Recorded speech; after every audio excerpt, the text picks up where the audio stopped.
Twice before in this century, an entire world was convulsed by war. Twice this century, out of the horrors of war, hope emerged for enduring peace. Twice before, those hopes proved to be a distant dream beyond the grasp of man. Until now, the world we've known has been a world divided, a world of barbed wire and concrete block, conflict, Cold War. Now we can see a new world coming into view, a world in which there is the very real prospect of a new world order. In the words of Winston Churchill, a world order in which the principles of justice and fair play protect the weak against the strong. A world where the United Nations, freed from Cold War stalemate, is poised to fulfill the historic vision of its founders. A world in which freedom and respect for human rights find a home among all nations.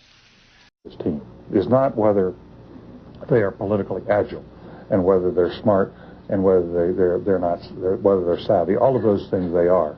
I think the big question is whether they have the capacity to construct a conceptual framework for American policy for the years ahead.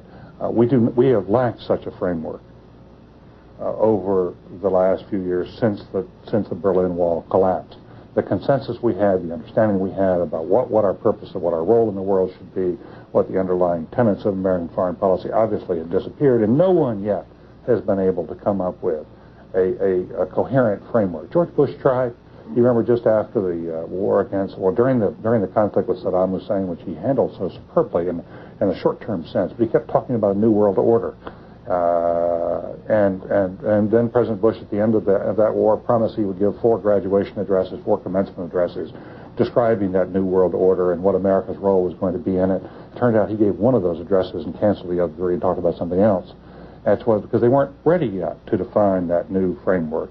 And we've had that same absence of a framework during the Clinton administration. It is, I think, the biggest challenge facing us, because it not only can give us a sense of where we are going, but it also can help in bringing the American people more fully into. We didn't, unlike what we've said today, we didn't just emphasize the negative, the dangers. We emphasized the opportunities. And Americans are brilliant at many things, not least of which is turning lemons into lemonade. There is a chance for the President of the United States to use this disaster to carry out what his father, a phrase his father used, I think, only once, and hasn't been used since, and that is a new world order. All these new challenges are bringing together about the biggest restructuring we have ever seen, not just of the global economy, but of the global order as a whole. And 200 years ago, a famous British Foreign Secretary said that the new world had been called into existence to redress the balance of the old. In 1990, another old world ended, dominated by the Cold War, and people talked then, in 1990, of a new world order. What they actually meant then was a new political order. And what was not foreseen then, but is obvious now from everything that we see and do, what we experience in every day of our life, is the sheer scale and speed and scope of globalization.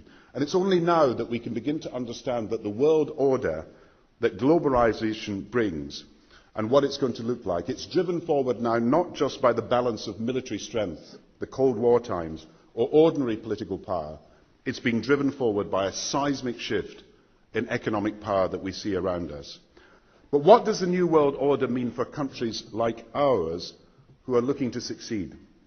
I suggest that the countries that are going to succeed are those that combine flexibility, free trade, open markets, with proper stewardship of the environment and investment in education, infrastructure and innovation.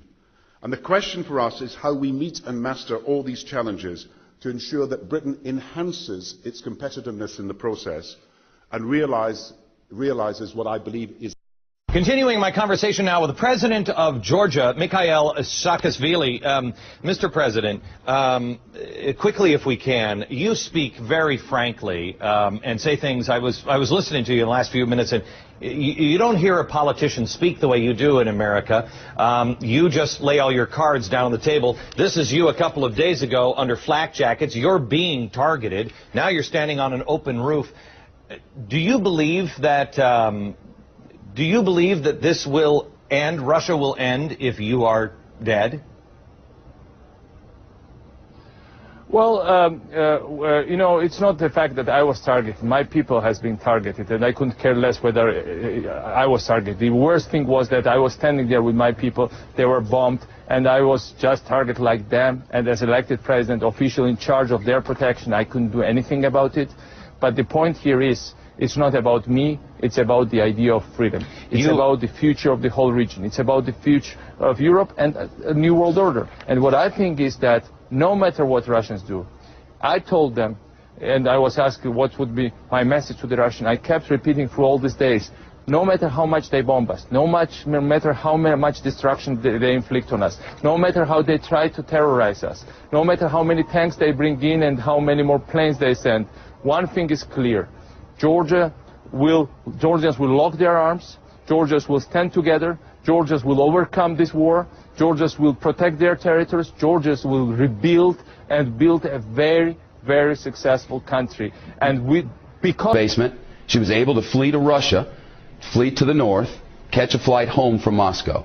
With us now, Amanda Kokoyeva and her aunt Laura, live with us from our San Francisco bureau. It's great to see you. Welcome home. Thank you. I cannot even imagine sitting in a cafe and bombs start falling. I mean, I've been to wars where that happens, but when you were there wasn't really a war happening. It started when you were there. Describe for us what that was like. It was really scary. I didn't know what was happening. We were just sitting normally, and everybody from outside started running in, and it was just so scary. Where did you go? What did you do? We called my uncle on the restaurant house phone because our cell phones weren't working, and so we called him, and he came to pick us up and drove us to his house. We ended up spending the night in the basement. Were there bombs falling all the while? I didn't see any, but before I say anything else, I just want to say that I was running from Georgian troops bombing our city, not Russian troops. I want to say thank you to the Russian troops that were helping us out. Where is your family now, and how are they? Some of my cousins, aunts, and uncles are in North Ossetia right now, and they are safe.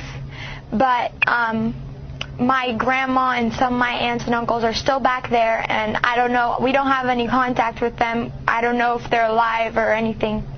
Wow, I know your aunt is with you. This I cannot even imagine. I mean, seeing a 12-year-old go through all of this, it must have been horrifying. Yeah, it was horrifying for all of us, and main thing I wanted to say on television, I want you to know to whom to blame on this conflict. That's Mr. Saakashvili, who started this war, and Mr. Saakashvili, who is aggressor, and who in 2 days my people, Ossetian people, were killed and were bombed, and 2,000 people were killed in 1 day, and that's what I'm against. I would never cut you off. Unfortunately, a commercial break will take us there in 4 seconds, whether we like it or not. I'll bring you back after the commercial. You don't want to hear that. I'll be right back with you. Stay by. Back with us from San Francisco. This program ends in less than a minute, but I want to give you 30 seconds to complete your thought. So go ahead. Yes, my house is burned in South Ossetia, where I lived, and we can blame only one person, and Georgian government. I'm not blaming Georgian people. I'm blaming Georgian government, and he has to resign. Well, that's certainly what the Russians want. If I had more time, you would get it, but I have but 5 seconds. Thank you both. The young girl's a hero in San Francisco, and understandably, there are gray areas in war. Many people in Russia would say what you did after 9/11 was very disproportionate to the threat and to the actual loss that you incurred. So the Russians are trying to ensure the security of their forces and their citizens and their peacekeepers. Well, we seem to have lost our line there to the press conference.